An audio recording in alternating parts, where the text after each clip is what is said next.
கண்ணா, இந்தா உனக்கு இந்த மாச சம்பளம் 2000 ரூபாய். செட்டியாரே, நீங்க பண்றது கொஞ்சம் கூட சரியில்லை. நான் இந்த மாசம் 3000 ரூபாய்க்கு குறையாம வேலை செஞ்சிருக்கேன். ஏன் 2000 ரூபாய் மட்டும் கொடுக்குறீங்க? நீ செய்யற வேலை திருப்தியா இல்ல. நீ அதிகமா ஓய்வெடுக்கிற. இது எங்க ஆபீஸோட விதி.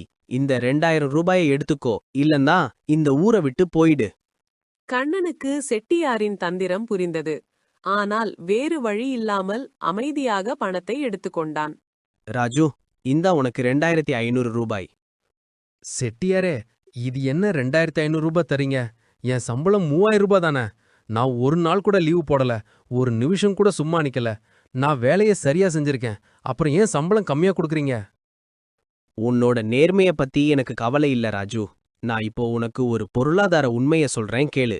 இப்போ சந்தையில மரக்கட்டையோட விலை மொத்தமா குறைஞ்சிடுச்சு. அதனால எனக்கு ரொம்ப நஷ்டம் ஆகுது. இந்த நஷ்டத்தை ஈடுகட்ட தான் உன்னோட சம்பளம் கம்மியா கொடுத்திருக்கேன். ஆனா செட்டியாரே, 3000 தானே பேசணும். 2500 ரூபாயை வச்சு என் குழந்தைகளோட படிப்பு செலவுக்கு பணம் கட்டி அப்புறம் வீட்டு கடனையும் எப்படி சமாளிக்கிறது? தயவு செஞ்சு இந்த மாசம் மொத்த சம்பளத்தையும் கொடுங்க செட்டியாரே. நான் சொன்னதுதான். உனக்கு 2500 ரூபாய் மட்டும்தான் கிடைக்கும். உனக்கு இங்க வேலை செய்யணும்னா செய், இல்லனா நீ உன் கோடாரிய எடுத்துக்கின்னு வேற எங்கேயாவது போய் வேலை செய். ராஜுவுக்கு கோபம் வந்தது. ஆனால் தன்னை நம்பியிருக்கும் குடும்பத்தை நினைத்து அவன் தன் கோபத்தை அடக்கிக் கொண்டு அந்த பணத்தை வாங்கிக் கொண்டான்.